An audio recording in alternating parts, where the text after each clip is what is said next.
What's up, guys? In today's video, we'll be talking about 5 things that you need to fully understand when you're scaling a water damage restoration business. Guys, growing a business is not easy. Scaling it is even harder. There's certain milestones you need to achieve, and there's a lot of potholes you're going to see along the way. In this video, we're going to be covering the milestones and the potholes. Here's the deal. If you own a water damage restoration business and you want to scale it and make more money, you do not want to miss this video.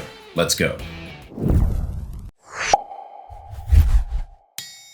All right, guys, as we get started, do me a favor, hit the like and subscribe button, drop a comment down below. Let me know where you're tuning in from. All right, guys, so as for the structure of this video, we're gonna be talking about a handful of things that you need to understand. And then at the end of the video, I'm even gonna give you one of my key insights, what I would do if I were scaling my business today. So stick around to the end of the video. So a lot of these things may be considered what I would call Shaneisms, okay? Some of these are gonna be principles that you need to abide by and just things that you need to know along the way. All right, guys, so here's the first thing. Words matter. If you're gonna scale a water damage restoration business, you need to understand key definitions. And I will say this, even at my company, I knew definitions, but a lot of my team members did not fully understand the definitions of certain things. You want to make sure that you have a full list of definitions, and you need to make sure that everyone in your business understands these definitions. And these are small things like an adjuster or a field adjuster, okay? Like, especially when people are working in the office, all right? If you got somebody that is negotiating a claim on your behalf and they don't know the difference between a field adjuster or a desk adjuster or the claims adjuster or a peer review, they're gonna have a hard time settling the claim. They don't even know who it is that they're talking to, okay? You as the owner, you need to be fully aware first and foremost of all these definitions, okay? And I'm gonna put out some other videos and some other content later, just like literally just laying out the definitions. And it's not that my definitions are the end all be all, but you need to be able to establish some parameters for some of these words, okay? Like, for instance, there's a curveball and there's a slider in baseball. They're both pitches that have movement and they both break. It's just one does something more than the other, okay? So here's what I'm telling you. You need to be able to establish definitions and you need to make sure that people at your business understand what those things are, all right? And again, in the other videos that I put out, I'm just gonna kind of tell you what these things are and what I think they mean, okay? And like, for instance, I'll give you one example, like mitigation. What does that even really mean, okay? So if you look up the term mitigation in Webster's dictionary, it's going to say something, okay? That's fine, that's great. But what does it mean to you and your business, all right? So for us, we use the word water mitigation a lot. That means drying. Now, the definition water mitigation is probably a bit of an oxymoron because you're not mitigating water, you're mitigating damage, okay, that's caused by water. But just know this. You need to be able to use a term and everybody at your team know what it is that you're talking about, okay? So emergency response, water mitigation, mold. Mold, we use remediation. Whenever you're doing mold, you remediate mold damage, you mitigate water damage. So understand, you want to be able to classify these things and have something where everybody knows what it is that you're talking about, okay? And I'm saying this to you guys because I talk to a lot of you guys on a regular basis. And I say, okay, what is it that you do? And you're like, well, we do water remediation. Or like, and here's a really great term, okay? Like, and I'm not faulting you. I'm just saying, like, what is restoration? Like, really, what is restoration? Is it water mid only? Like, is it rebuild? Is it recon? Is it restoration, all of it together? You want to be able to establish what these terms are, okay? Just important for you in your business. So that way you can have these conversations with your clients, okay? And everybody at your company will understand what you mean with the term restoration or with the term water mitigation, okay? And that way, you and your team can have a coherent conversation with the client and everybody be on the same page, okay? We had a recent issue here at my house. We're building a pool here in Florida, all right? And one of the issues we had was they set the pool too low and there's gonna be some grade things going on, all right? It took 2 weeks for me to get the owner out here. I sent him an email, let him know there was something going on. And here's what this company handled it really, really well. The owner came out, the vice president of the company came out, and then the local project manager running the job came out, okay? This is a great example of 3 key leaders, okay, at a business that never are typically in the same room working on the same thing because they don't want to be dealing with problems like this. But they all got out here in our yard, okay, so we could all take a look at it and they could quickly make an executive decision, okay? And they were, that way, there's nothing getting lost in translation about what you're talking about. When you're doing things at your business, you want to make sure that you are putting a solid front up to your client, okay? It's gonna be much easier for the owner, project manager, or an office manager all to do a Zoom call or a 3-way phone call or something, site visit, It's just so much more professional when everybody is on the same page. Does that make sense? And it's so much easier when everybody is present in the room at the same time. If you don't do it that way, guys, here's what's going to happen. One person's going to have that conversation, then they're going to describe to the other person what they said,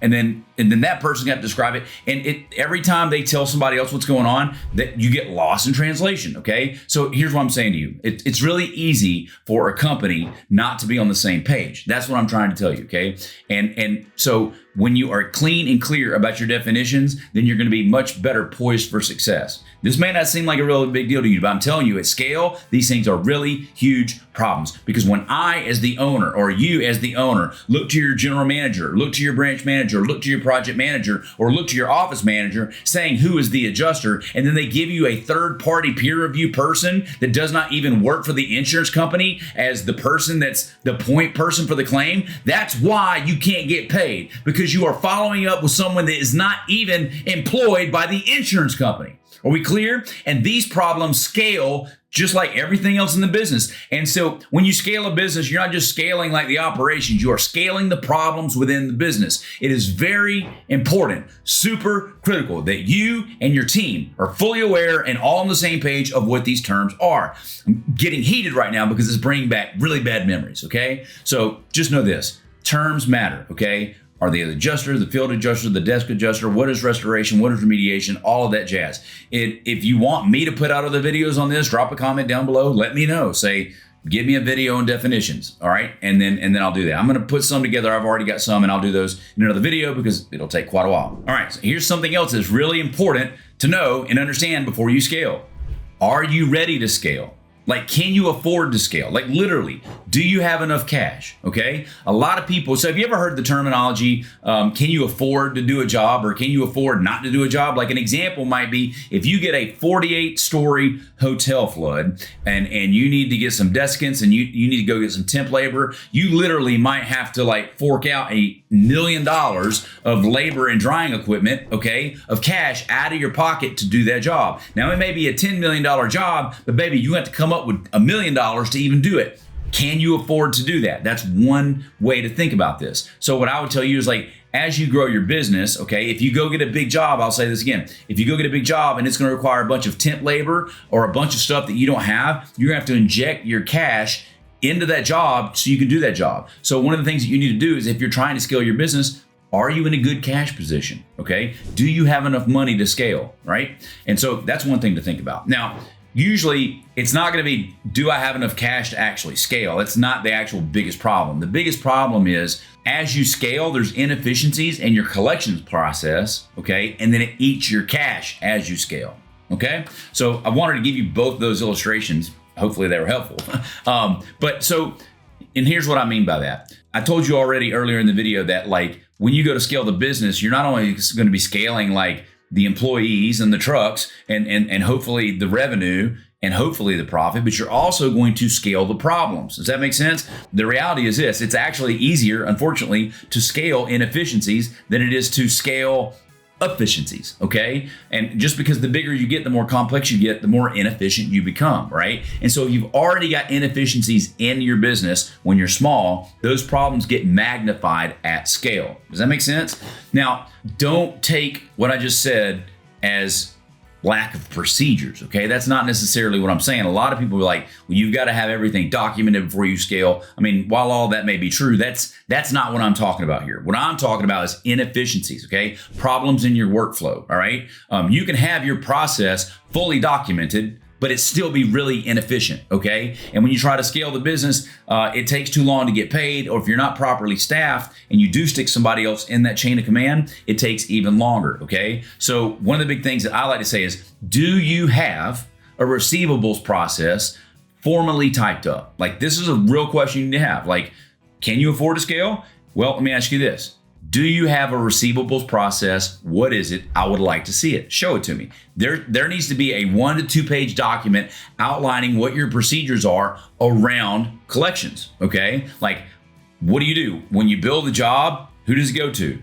How long do you wait before you escalate it? Okay. Now these are procedures around a process. Okay. But just about like admin. This is not about like how to drive the job and how to do all those things. You've got to have a bona fide process to start with, because if you don't have a process, then you're really going to be winging it. It's already hard enough to execute the process that we have right in front of us. Okay, it's hard enough to execute the process that we have right in front of us. If you don't have the process documented, what is your receivables process? What is your receivables policy? If it is not clearly defined and written into a Google Doc, I can promise you your team will not execute it at scale. Okay, so if you guys need help with that, go workwithshane.com and we can tell you more about how we help with that stuff. Okay, you want to make sure that you've got a process for receivables, and you may need to tweak that process. Okay, and if you don't have that, when you scale, I promise you, cash will be the problem, and not having this receivables process will be the dirty little culprit, okay? All right, guys, so here's a really important one you need to know when you're scaling. Don't think of it in terms of scaling a business. Think of it in terms of scaling a job type. So I'll ask you, what job type are you going to scale?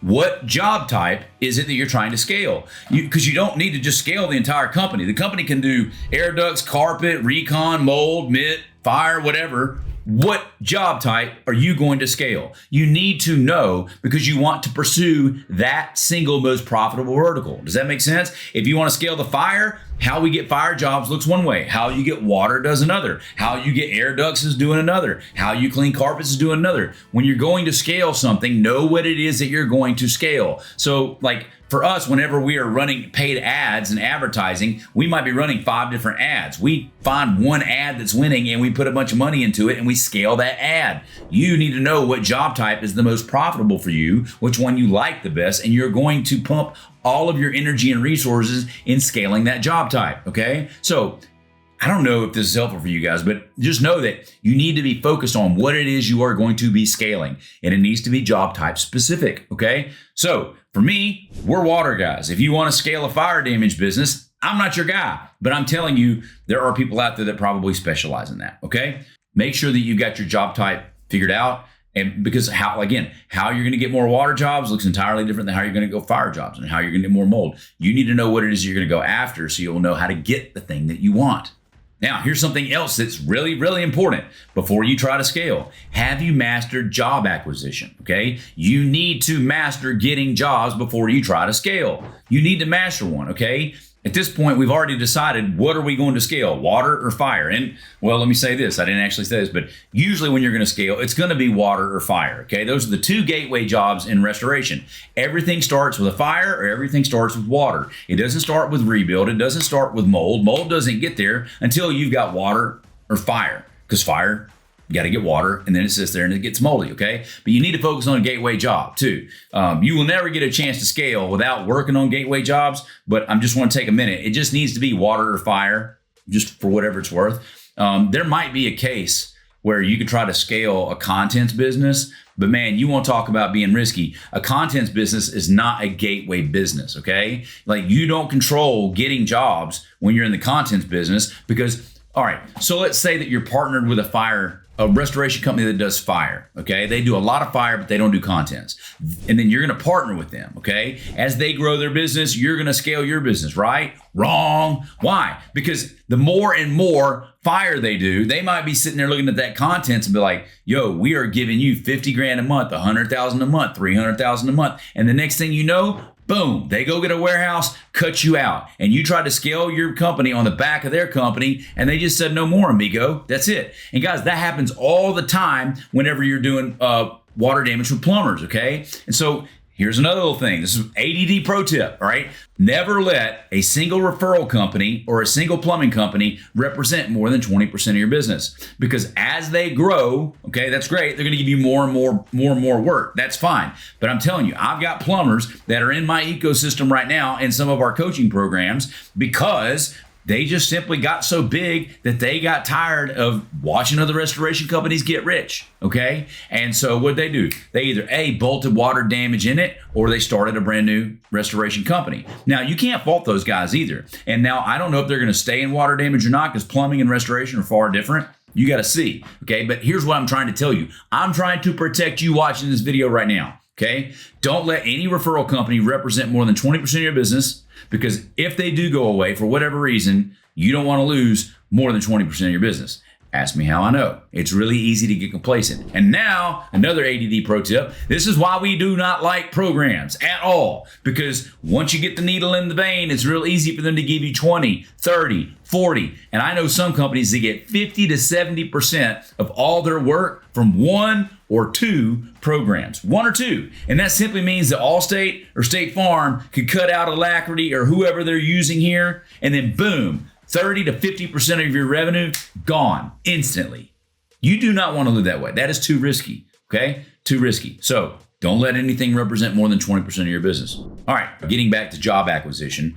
We've already decided, do you want to scale water or fire? You need to make that decision. And the next thing you need to do is to double down and pick one channel and dominate it, okay? And what I mean by that is master plumbers, internet, insurance agents, one of those three.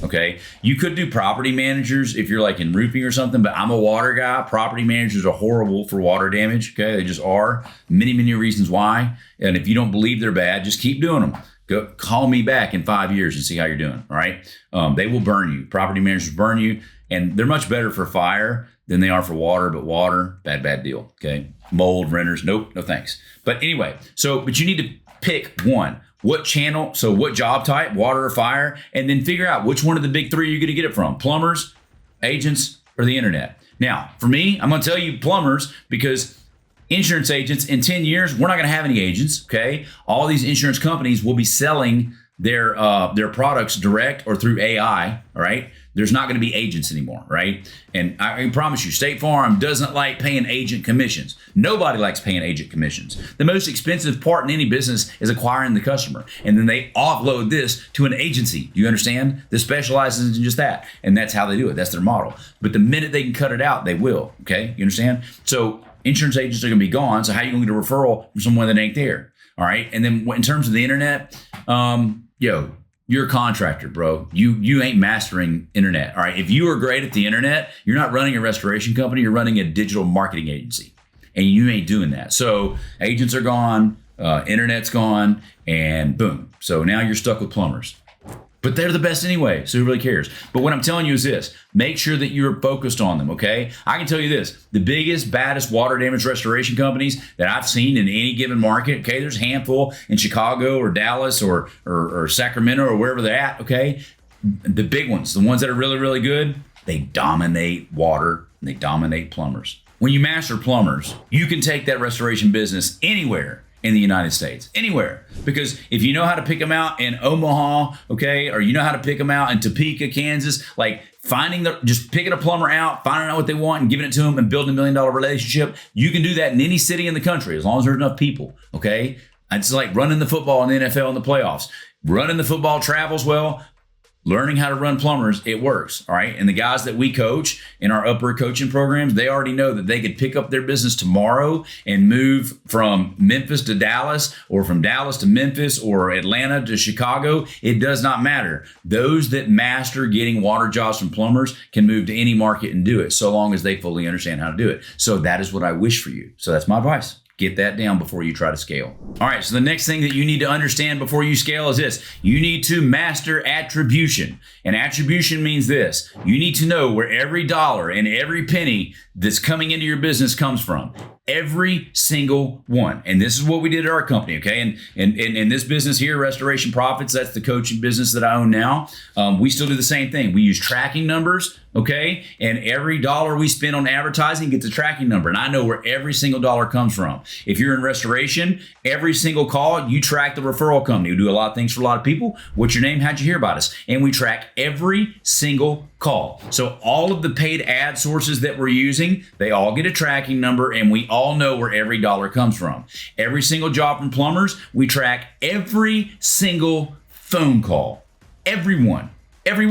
And guys, I'm just telling you, and when you grow the business, the phones, dude, it's so easy to lose so much money on the phones. That's the hardest place. That's the biggest net where you lose most of your money. That's the biggest net where you lose most of your money is on the phones, okay? So you really you gotta have your phones dialed in. That's why we give our clients the software that we use for that, okay? So, but know this, you need to master attribution. You want to know where every dollar comes from. Every dollar you spend on advertising, you want to know, is that working for me or not? And so here is what I mean by that. In the beginning, most of you guys aren't even going to find out how someone heard about you. You're just going to do the job and be happy, right? That's what I did, right? But eventually you're going to be like, how'd you hear about us? And then they're going to say Google. You're like, okay, cool. You're writing on a forum, Google. Well, guess what? When you're doing maybe $1 million a year, that may be fine. But once you want to scale beyond $1 million, you need to know where every dollar comes from. And Google is not an acceptable answer. Did they come from Google Maps? Did they come from Google Guaranteed, LSA? Did they come from Google SEO? Okay, where did they come from exactly? Was it Google Ads? What was it? I need to know because you spend money on LSA, okay? If it's coming from your GMB, the Google Maps, you need to know that. You also spend money with SEO. If it's come from SEO, you need to know that. You're investing money with companies to run SEO on your Google Maps too. You need to know every dollar you spend, is it generating a return for you? Yes or no? And if you don't know what I'm talking about, then you ain't ready to scale. And if you are already scaled and you don't know what I'm talking about, there's some pretty big holes in your net. There's some pretty big holes in your net. So you want to have tracking numbers. So every single paid advertisement, everything is tracked. Everything is measured. Everything is tracked. We clear? Like attribution, baby. And you want to be able to quickly go and get data to see how much money has come to you from this plumbing company and this plumbing company and this plumbing company. And I would advise you to do this. You're not tracking it by the plumbing technician. You want to track it by plumbing company and then plumbing technician. Does that make sense? So you want to roll up the value of, you want to track it by referral company, not by referral person. Okay, so and that's what we teach. And so I'll do another video at some point, okay, on how we use Flowmation, it's the software we use, and we give it to our clients, and they actually fill out an intake form, and there's a little drop down, how'd you hear about us? And that's a referral company, okay? And if it's coming from Acme Plumbing or Ben Franklin Plumbing or Hiller Plumbing or whatever the plumbing company is, you want to know which. You're tracking it at the company level, okay? And yeah, if David over there gave you a job, that's great. I'll show you how to track that later. But we want to track it and tie it back to the company first, okay? Because if you piss off one plumbing company, you're going to lose all the plumbers from the company, okay? Does that make sense? And if you're ever put into a situation where you need to throw a $10,000 invoice in the trash or something like that, you need to know how much is that company worth to your business before you make that judgment on what you're going to do. Okay. Hopefully that's helpful for you guys. And right now we're around the 20-minute mark, so this video is probably getting a little bit long, and I've got more stuff, so I'll do a part 2 of this a little bit later. Okay. So hopefully you guys found this helpful. If you want me to help you grow your business, if you guys are struggling and you want to know how to grow your business quickly, then just go to workwithshane.com. We'll get on a 15-minute call. We'll see you in the next video. If you guys enjoyed that video, I've got 3 things for you. First off, there's a couple of other videos somewhere on the screen. You can click those now to go watch more content about growing your restoration company. Number 2, if you haven't already subscribed, click my face below and that will subscribe you to the channel. And finally, if you would like for me to help you grow your restoration company, go to workwithshane.com, put in your information, and let's get on a 15-minute call. We'll see you then.